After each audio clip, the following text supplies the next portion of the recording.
யோகஞான சித்தர் ஓம் ஸ்ரீ ராஜயோக குரு சரணம். அனைவருக்கும் வணக்கம்.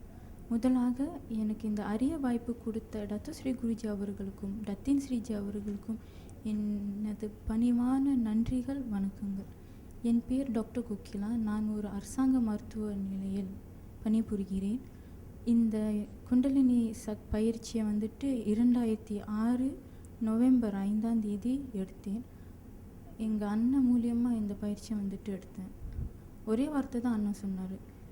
இதுக்கு முன்னுக்கும் வாழ்க்கை எப்படி இருந்தது, அதை பற்றி அந்த கவலையிலே முழுவி இல்லாமல் அதெல்லாம் ஒரு கனவாக மறந்துவிட்டு, இனி இந்த பயிற்சி எடுத்த பிறகு உன் வாழ்க்கையில் வசந்தம் மட்டுமே இருக்கும் அப்படின்னு சொன்னார்.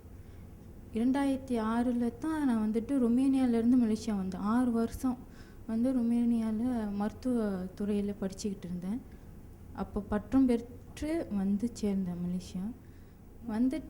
என்ன நிலைமை அப்போன்னு பார்த்தீங்கன்னா, அந்த யூனிவர்சிட்டி படித்த பல்கலைக்கழகம் அங்கீகாரம் பெறாத பல்கலைக்கழகமாக இருந்தது. அது ஒரு மிகப்பெரிய வருத்தத்தை கொடுத்தது, மன உளைச்சலை கொடுத்தது, கஷ்டத்தை கொடுத்தது. நல்லா படித்தோம், ஒரு மருத்துவராக வேலை பார்க்கலான்னு மலேசியா வந்த பிறகு பார்க்க முடியல மருத்துவராக வேலை. அப்போ இந்த ஒரு எக்ஸாம் எடுக்க சொன்னாங்க.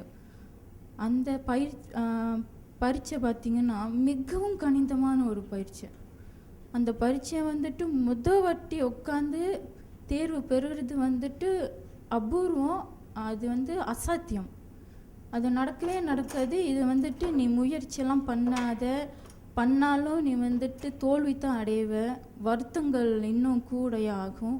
வேறு ஏதாச்சும் செய்யலாம், இல்லை வேறு ஊரில் போயிட்டு மருத்துவம் துறையில் வேலை பார்க்கலாம் அப்படின்லாம் கூட மனசு போயிட்டு, அந்த மாதிரி சூழ்நிலையில் தான் பயிற்சி எடுத்தேன். பயிற்சி எடுத்த மறுக்கணமே இந்த தியானம் 2 வேலை செய்ய தூங்கினேன். அப்புறம் ஸ்டடி டெக்னிக் அன்னாடம் தவறாமல் செஞ்சுட்டு இருந்தேன். இது பாருங்கள், 6 வருஷம் படித்தது 6 வாரத்துக்கு தான் பயிற்சி கொடுத்தாங்க அந்த ஹாஸ்பிட்டலில், அதாவது மருத்துவமனையில். 3 யூனிவர்சிட்டியில் இந்த பரீட்சை எழுதலாம். ஒன்று யூகேஎம், யூஎம், யூஎஸ்எம். எனக்கு கிடைச்சது யூகேஎம். யூகேஎம்மில் பாஸ் பண்ணுறது அதான் நான் சொன்ன மாதிரி அசாத்தியம். அதே ஒரு பெரிய கவலையை கொடுத்தது. ஆனால் தவறமாக அன்னாடம் இந்த பயிற்சி முறைகளை செஞ்சு வந்துக்கிட்டு இருந்தேன். Study technique அன்னாடம் செஞ்சேங்க. அன்னாடம் செஞ்சது 6 வாரம் பயிற்சி கொடுத்தாங்க ஹெச்யூகேஎம்மில். 6 வாரத்தில் நான் 6 டாபிக்ஸ் முடிக்கணும். ஒவ்வொரு டாப்பிக்கும் புக்கை பார்த்திங்கன்னா ஒரு கையில் தூக்க முடியாதுங்க, 2 கை பிடிச்சி தூக்கணும். அவ்வளோ கனம், அவ்வளோ பேஜஸ் இருக்கும். அந்த புக்கில் உள்ள அனைத்தையும் மனப்பாடமாக வைத்து எக்ஸாம் போய் உட்காருறது சுலபமான விஷயமே கிடையாது. இவ்வளோ கஷ்டங்கள் இருந்தோம். அந்த ஒரு நாள் தான் பரீட்சை. அந்த ஒரு நாளில் இந்த பரீட்சையை நீங்கள் பாஸ் பண்ணிங்க, நீங்கள் அங்கீகாரம் பெற்ற மருத்துவராக ஆகிடுவீங்க.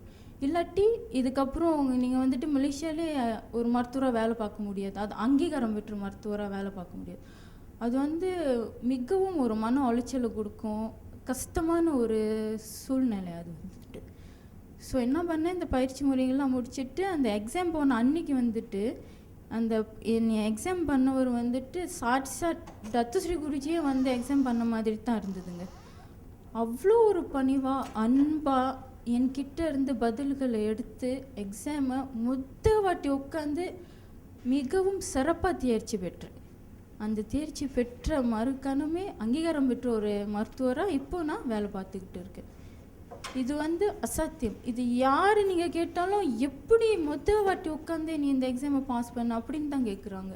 எத்தனையோ பேர் இந்த எக்ஸாம் உட்காரணுமான்னு சொல்லிட்டு இந்த துறையை விட்டு வேறு துறைக்கு போயிடுறாங்க, அங்கீகாரம் பெறாத யூனிவர்சிட்டியிலேருந்து படிச்சுட்டு வந்தவங்க. இப்போது இன்றைக்கி நான் ஒரு மருத்துவ நிலையில், அதுவும் கவர்மெண்ட் ஹாஸ்பிட்டலில் வேலை பார்க்குறேன் அப்படின்னா அது டத்துஸ்ரீ குருஜி அருளால் மட்டுமே, அந்த ஸ்டடி டெக்னிக் மட்டுமே தான் உதவி பண்ணி இப்போ நான் சிறந்த மருத்துவராக இந்த ஹாஸ்பிட்டலில் வேலை பார்க்குறேன். இது அனைத்துக்கும் டத்துஸ்ரீ குருஜிக்கு தான் மிக மிக நன்றி. நன்றி, வணக்கம்.